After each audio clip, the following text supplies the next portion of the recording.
2, 1. Boo! Can you guess what we're going to be doing today? So you guys have been hounding me about a chest movement video. Chest workout you guys wanted, but I thought, there's tons of those motherfuckers around. So today instead what we're going to be doing, we're going to be taking some of the top 5 chest movements you probably aren't using, but should be, to help build you from the upper tit to the lower nipple. First one we're looking at is cable chest flies. You can be thinking, Lex, I do cable chest flies all the time. But do you do them like this? So we're going to be using a narrow cable stack, but this works on any cable system. But instead of going from the top or the middle, we're going to be going from the bottom. You're going to be doing this with an underhand grip. And we're going to be looking at a little bit of a different movement here. You're going to be thinking, oh, I've done this one before, Lex, I've done it before. Yes, you might have done, but have you been doing it right? Because this is a bit of a staggered movement. The idea is to not come up in one smooth motion, but to do more of a 2-part one, which goes against everything we normally say, I know, but it's still under a controlled mechanism. So what we're going to be looking to do is come from the sides up to the middle in the belly button, and then come straight up to shoulder level, keeping that underhand grip throughout. The reason we're going to do this is because it's going to bring in that chest all the way to the contraction point in the center, and then you're going to squeeze, and then as you lift up, what that's going to do is help activate the upper part of the chest, plus it's going to make you maintain shoulder control, because here what we're able to do is we're able to really lock those scapula in place, keep the shoulders in place and keep them down, rather than when we're doing cables like this and people tend to roll over and do this old school Rich Piana kind of RIP. So underhand grip, we're going to walk out so that now we've got weight on the cables. Feet hip width apart, soft knees, glutes engaged, ribs down. Anything you do, try and keep those ribs down. That's going to stop you overextending and arching. Now we're going to engage our scapula. From here, we're going to come into the center, squeeze, and then lift straight up, squeezing the chest, back down and out. So you can see, even though it is a 2-part movement, it's smooth and it's quite a natural motion. So what you should be feeling, chest squeeze, and again, and you should feel that squeeze and that concentration move up the chest as you come all the way up to that collarbone height, shoulder height. Ooh. This is a really good one as well. If you've got shoulder impingements, shoulder pains, elbow pains, it's going to remove all those problems. It's going to give you a really nice controlled movement that's going to make you have to work hard to keep that rib cage down, shoulders in place, but still going to give you all of that chest contraction. And contraction, control, mind to muscle, all equals growth. Everyone's favorite dumbbell chest press movement. We're going to be doing a 15 rep movement through 5 rep breakdowns. So it's going to be 5, 5, 5, continuous movement. And this is with dumbbells on the bench. Everyone thinks flat bench press, that does your chest one way, incline does it another. Put the bench 1 up from flat. For here, 1, click. Just that. This is still basically a flat bench press, but with this ever so slight elevation here, what it's going to allow you to do is set those shoulders a little bit more easily and take some of the stress off the shoulders themselves. Also remember, throughout all of these movements, we are not overstretching at any point. When you feel those big deep stretches on chest, everyone's like, get the deep stretch, work the muscle. All those deep stretches that you're feeling, that's the tendons, that's the connective points of the muscle to the bone. You don't want to be stretching and fucking that area up. So think more about contractions and control, so no overstretching.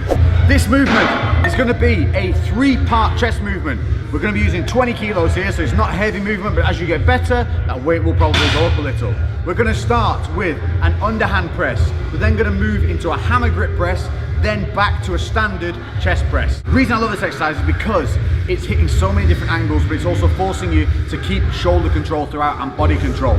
So we're looking to drive through the heels, we're going to squeeze at the glutes, we're going to keep that scapula engaged and shoulders back. What you don't want is that overextension at the top where you let the shoulders pop. So first movement, we're going to kick them back safely into position.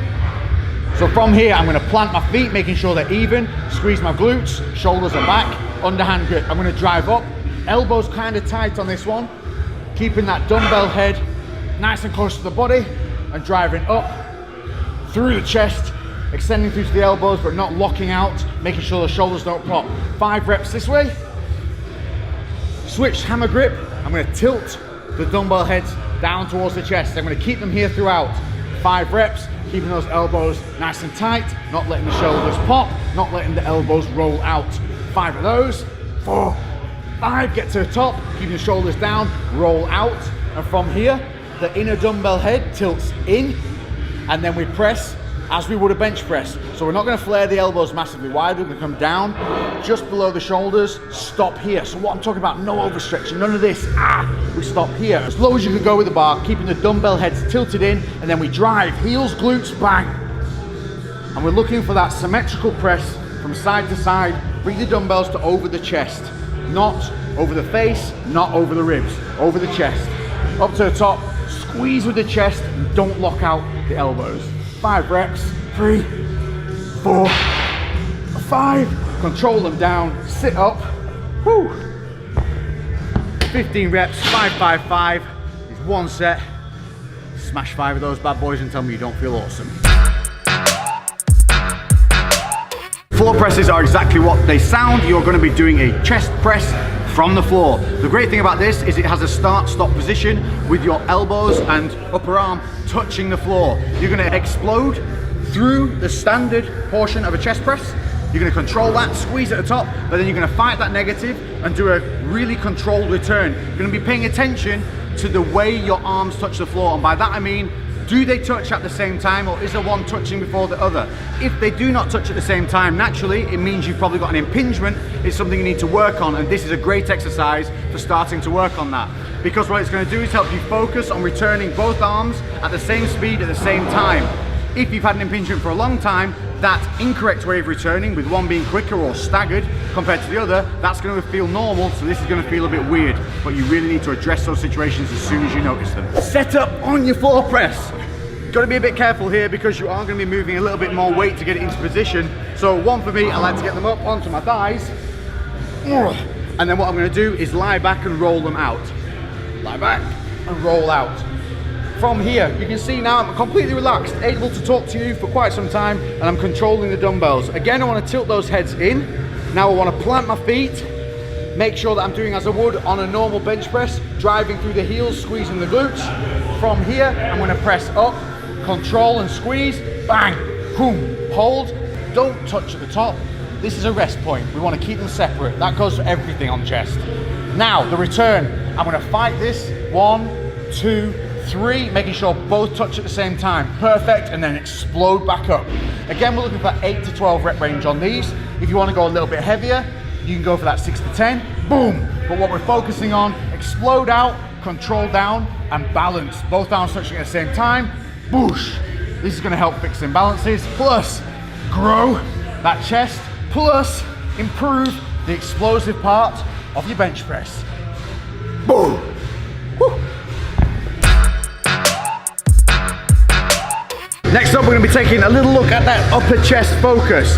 It's going to be an incline press. Lex, I do incline presses all the time. I know, but I got a little bit of a transition for you here, which if you've got bad shoulders or shoulders are grinding, maybe you've just beasted a lot of incline, but you want to do it anyway, but you want a variation, I've got one for you. And it's going to be a neutral style hammer grip press, but there's a few tweaks you need to do to get this one right.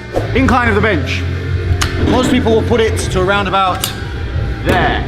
Now, this is completely fine, but for me, somebody who's notoriously got shoulders that tend to scream under doing a lot of weight or perpetually being peed down, I tend to find that putting it one above where you normally have it is okay if, when you sit down, you tabletop your chest. And by that I mean, you try and make your chest the flat part of a bench.